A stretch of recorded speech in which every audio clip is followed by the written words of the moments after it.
What up, though? This is MURS, and you're watching The Beat Shine.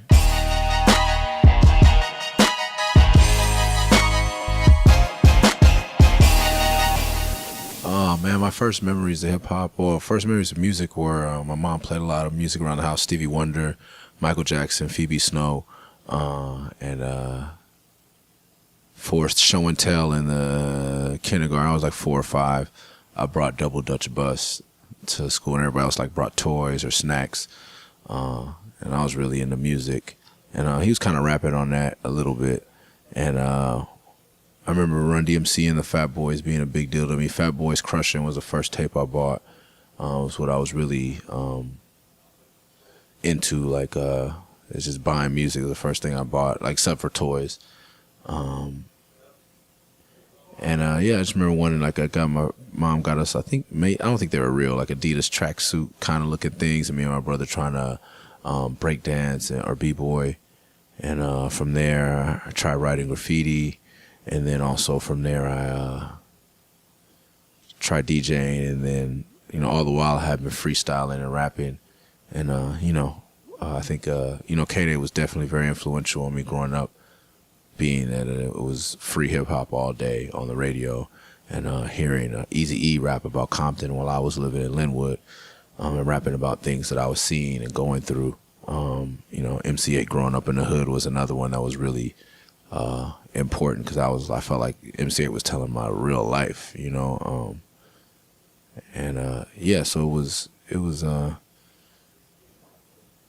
it was almost, I feel like, impossible to not be caught up in the movement. Now people take it for granted, but then it was new. But like if you were young, especially a young person of color, like it was your everything. I feel like I've always been an MC, even before I considered myself an MC. Before I started breakdancing, I remember first grade, and I just ran into this dude recently, Christopher Wilkinson, tried to do Roxanne in front of this girl on the playground in the morning, like 7:30 in the morning, and he was doing it wrong, and I just felt like I had to like do it right, like kind of like serve him, like battle him. I was like, all right, he didn't even remember I saw him, and he didn't remember it, and I probably remember it better than it was, but I remember like, oh, you can't fuck this up. Like, you think you're gonna impress this girl doing right? I know you, TFO. You don't know this. So I was probably 6 then. I was always a grade ahead. So if I was in first, I was probably 5 or 6. And I didn't even know then that this is what I wanted to do. I tried everything else, but MCing was just in me since then. I always quote Bob Marley whenever I'm asked that question. Like, they asked him how long he'd been a Rasta, and he said like ever since. And that's how I feel about rapping. Like, it's not a choice for me. It's just, this is what I do. My first group was called Funky Chaos. It was before 3MG. And I used to go by the name Tech 9. I was 14, and we recorded at my homeboy's sister's boyfriend's house. It was back when everybody, if you were young, every motherfuckers were trying to make the next crisscross, so everybody was giving little kids studio time. And I wrote my raps. My homie Anacron wrote his raps, and then he wrote the raps for 2 other people. One of them was Jazz Mac, who is in the PUTS family, and then the other dude was this dude DJ Jedi, who's still DJing in LA now. But that was my first group before 3MG, and I kind of got with 3MG, and that was when it was serious. It was serious from then, dead ass. But the first time I think we tasted success is when people started telling us. So we did Sunspray when we were 15 with the heart-shaped box sample from Nirvana. And funny thing is, we recorded that song at Mike Caron's house, who's now the president of Atlantic Records. Yeah, man, like, we were serious from get-go, and the first taste of success is when people started hearing that song. And for me also, I was battling people, and when grown men started showing up to my school to battle me, it was like, whoa. And that was like 2 sides of success. Like the 3MG, like people like, oh, I was in London and I heard your song. I'm like, I'm 16. Like, what the fuck? Like, how is my music traveling on cassettes around the world? People are loving it. And that was a positive side. The negative side, like, because there's 2 sides to success. It's like grown men coming to my school to battle me and to shoot me and threatening to kill me because my mom was, I was promoting for Unity, rest in peace to Bigger B. And I was promoting for Unity, so I would work the guest list when I was 14, 15 years old for the Eric Sermon show or the Beatnuts show, or and then afterwards I was allowed to hang out, and I would just be battling and embarrassing some people, and they were like, who's this kid? And he's from Log Cabin, and I heard they kick it at blah, blah, blah. And he goes to Hamilton, and, you know, I had fools show up at my school one day and, like, thought they were going to kill me and the homie White Matt. So, yeah, that was the taste of success early on. Like, I was 15, 16, 17, like, dealing with all kind of crazy shit. But I definitely, like, in L.A., I wasn't on. I was just a little taste of success. You know, there's way more famous people. Members of my family called me a faggot. So I was going to end up on drugs and be a faggot and some more shit. I was never going to be shit if I didn't focus on school. Real hard on me. But, you know, like I said, there's two sides to everything, and I try to make positive of it. The positive was that they always told me that musicians would always be broke, and that kind of made me take the business side of music real serious. And I've always had things like paid dues, and always have been, you know, okay, I'll do a felt record here with this label, and then I'll do this with this label. So I always have a check coming in, and I've always been very money conscious, and that saved me. And I've always had an extreme work ethic. At the beginning, a chip on my shoulder, not just, you know, and I feel like I never wanted to prove to my family. I didn't give a fuck whether they liked my music. You know, my mom's whole thing was like, if you would have shown me how good you were when you were younger or what you were really doing, I didn't get it, you know, because to her, you know, music wasn't a viable profession, definitely not rap. Rap was a fad. And being a 30-year-old single mother, I could see how you could think that. But she said, if I would have been able to see you, but you never would rap for me, you would never, you know. But my mom hated rap, so it was kind of hard. And, you know, shit like, you know, I think one time when I was younger, she told me I couldn't sing, and I was embarrassed to do anything in front of her.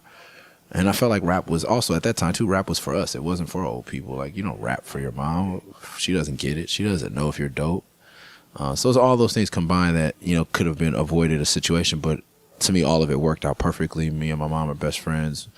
She's one of my #1 fans. She's very supportive. She sells merch at my shows. She's at all the in-stores. She just texted me about the album today. She digs what I do, so it's beautiful. I think I've started like counting like things that count to me. Like I've done Coachella more than any other rapper. Like I've done it 4 times without like radio success, and that's more a tribute to who Golden Voice is and they're being in tune with the music. I think it's 4 times, like Legends, Def Jux, and then 2 times solo. And it's a big deal to me because I love from Rilo Kiley to Jack White to Ed Banger to Vampire Weekend to Prince. Like I love just, and Red Hot Chili Peppers, like I love being there, seeing those acts, and to be a part of something so big for music as a whole, for all people, not just hip hop culture, it's been an honor. So that's a dope one. And then Bonnaroo was probably the best show I ever did in my life. That's the only time I ever called my mom like, yo, I killed shit. And Brother Ali would, you know, and then Slug tell me like all the time, like, the funny thing about you is like when you get off stage, whether you kill it or you bomb, like you just, you know, I don't care. Like I just, you know, it's just whatever. I know I did my best. And that's the thing about even when me and my mom were going through shit, like we always knew there was a foundation of I love you. We could yell at each other on the phone, but it was always I love you. We took that very seriously. So at the end of the day, I know my mom loves me. So I if I go out there and do my best, whether these motherfuckers hate it or love, sometimes I get down on myself like, fuck, that was a sucky show. But at the end of the day, it doesn't matter. When I call my mom, I call my brother, I see my son, it's all good, you know?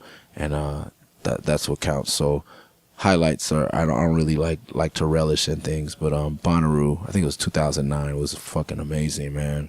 And, you know, and it was a great show. If anybody was at that stage, it was Janelle Monáe, myself, and People Under the Stairs. And I think all of us are very dynamic performers and relatively unknown at the time to large people, but we had 5,000 to 7,000 people that were there because they were just there to see music. And that's what I love about the Coachella crowd and those crowds, because hip hop crowds, they tend to come for names and they don't come to party all day. They're there for the headliners. I'm here to see Tribe Called Quest. And oh, you're cool. But people that pay, go to Bonnaroo, they came to camp and live music for the weekend. So they're just open to anything. And if you have a good show, then they're going to be very receptive, which is kind of like the Strange Music fans. I'll say that about them. A lot of them have been very receptive to just a good show. They just want to be entertained. I'm here, entertain me. And if you're putting your all into it, I can respect it. What I love about being an artist most is just getting to meet people, whether it's Mayday, like they've introduced me to Miami in a way that I never thought I could, and just meeting people when I travel and talking to them and hearing their stories and getting, you know, the story, you know, hearing people who were alive during the times when there was East and West Berlin and hearing their stories are amazing to me. To me, that's the best part of being an artist. And, you know, I don't really get off on the fact that I touch people's lives, but I think it's dope because music touched my life, so I feel like it's me giving back what I got.